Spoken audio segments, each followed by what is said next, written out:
Qarabağın baş məşqçisi Qurban Qurbanov qış transfer planını açıqlayıb və rəhbərliyə təcili tapşırıq verib. Təcrübəli mütəxəssis mərkəz hücumçusu, mərkəz müdafiəçisi və cinah yarım müdafiəçisi mövqeləri üçün yeni oyuncuların gətirilməsini tələb edib. Bu addım onun fikrincə hazırki heyətə lazım olan rotasiyanı təmin edəcək və komandanın gələcək maçlarda daha rəqabətli olmasını təmin edəcək. 2008-ci ildən köhlən atların sükanı arxasında olan Qurbanov komandada müəyyən gücləndirmələrin vacibliyini vurğulayıb.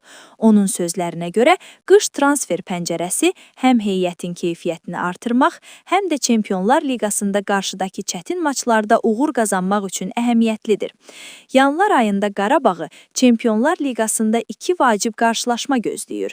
Azərbaycan çempionu turnirin əsas mərhələsinin son 2 turunda Almaniyanın Eintracht və İngiltərənin Liverpool komandaları ilə üz-üzə gələcək.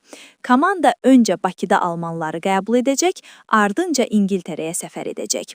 Bu maçlar klub üçün həm prestij, həm də maliyyə və reytinq baxımından böyük əhəmiyyət daşıyır. Futbol ekspertləri bildirirlər ki, Qurbanovun planladığı 3 yeni transfer Qarabağın heyətində həm taktiki, həm də fiziki balansı gücləndirəcək.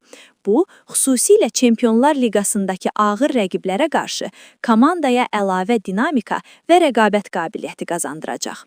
Həmçinin qeyd olunur ki, klub rəhbərliyi transferlərin sürətlə reallaşdırılmasını dəstəkləyir və yaxın günlərdə yeni oyuncuların Qarabağa qatılması gözlənilir. Bu addım tərəflər üçün strateji əhəmiyyət daşıyır və ölkə futbolunun beynəlxalq arenadakı mövqeyini gücləndirə bilər. Sizcə, Qurban Qurbanovun planladığı 3 transfer Qarabağı Çempionlar Liqasındakı qarşıdakı maçlarda gücləndirə bilərmi? Ən son futbol xəbərlərini qaçırmamaq üçün kanalımıza abunə olun və bildirişləri açın.